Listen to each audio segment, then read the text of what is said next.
get the information, track these people down, and then you've got to prove that they're the ones that did it. It's not as easy as it seems. And I'm not trying to defend law enforcement here, but I'm just telling you, this isn't as easy as it seems. David, is this true? You're absolutely right. When you talk about the civil side of lawsuits like this, it can take months and months and months and tens of thousands of dollars to pursue an anonymous author. And if you don't have that money, you got to pay for it yourself. That's a big hurdle right there.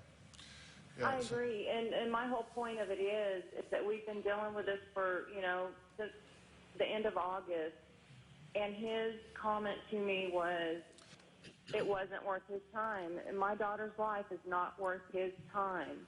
This could have all been avoided if he would have just given the okay to get the subpoena, and we could get this from Facebook. All right, Mr. Thompson, Mr. Thompson, I can't prosecute over the telephone. No.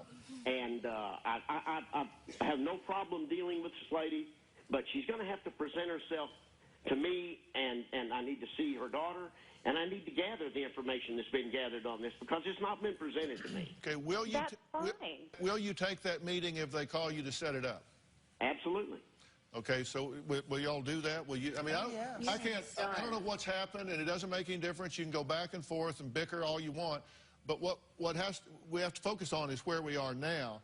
And Mr. Thompson is saying he will take that meeting. If you will come in, you will file the complaints, you will sign the proper documents, you will bring copies of everything, give it to him, so he has something in his hand that he can take and present to a judge to get a subpoena to start the process going. That's what needs to happen. I'll be down there this week. All right, then we'll move forward on that. Mr. Thompson, thank you for being with us today and talking about this, and we'll stay posted on what takes place here. Very good.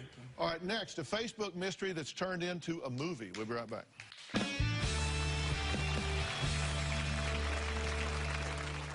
Tomorrow on an all-new Dr. Phil, a televangelist scandal. You had an affair.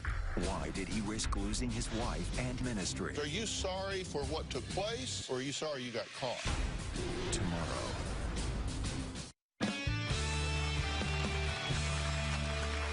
Well, it's Ask Dr. Phil Day. It's not just vengeful teens and 20-somethings who are lying their way onto the internet. A new documentary is captivating audience with a Facebook romance that has quite a twist. Hello? Hey, Megan? Hi, how are you? Your voice is not at all what I expected.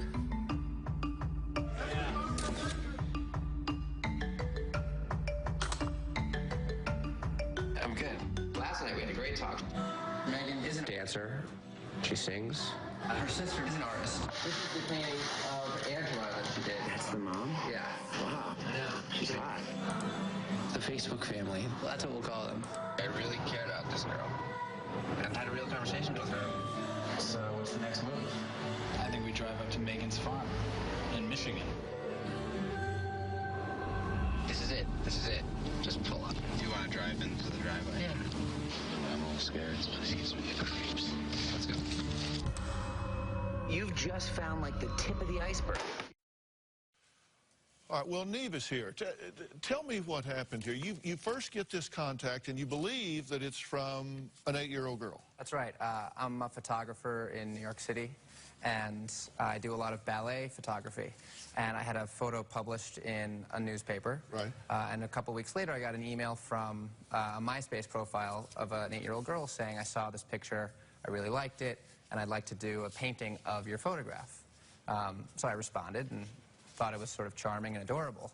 And sure enough, a couple weeks later, I received a little watercolor in the mail, along with an email and contact from Abby's mother, Angela. The 8-year-old's mother? That's right. Angela. Yeah, because at first, of course, I was a little concerned about communicating with such a young girl over the internet. Right. And in fact, my mother was also concerned for me. And so she called Angela, the mother, in Michigan, very early on to just